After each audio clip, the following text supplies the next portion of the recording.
Många har frågat, hur gör man rent en solpanel egentligen? Så jag har tagit och skapat ett kit som kan vara bra med sig, som man kan göra rent när tid finns. Så jag tänkte att jag skulle visa hur det här kittet funkar. Så vi går upp på taket här och gör rent solpanelen. Häng med!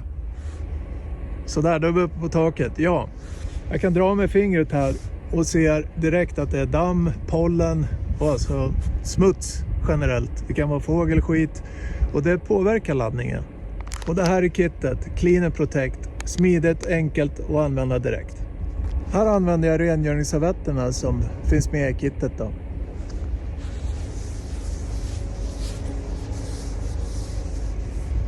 Vi ser ju direkt här. Så det är bara att fortsätta rengöra. Jajamän, vägdamm, smuts, borta. Nu lägger jag på Protect, alltså servetten som medföljer kittet. Så att vatten och smuts inte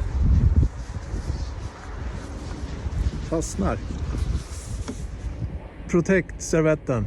Till sist torkar jag av med mikrofiberduken så rester kommer bort och att det blir torrt och fint. Titta nu när jag häller på lite vatten. Så ser ni hur det bara rinner bort. Och det är det vi vill åt. Att vatten, smuts, inte fäster på panelen utan det rinner bort. Ren panel, bättre laddning.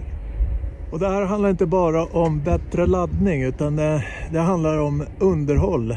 Det håller längden bättre. Jag har jobbat på service hela mitt liv. Och det här är så kallat avhjälpande underhåll. Så sköter man om sina grejer med rengöring så håller sakerna. Det här är ingenting man behöver göra hela tiden, men 3 gånger per säsong kanske. Och det gör stor skillnad.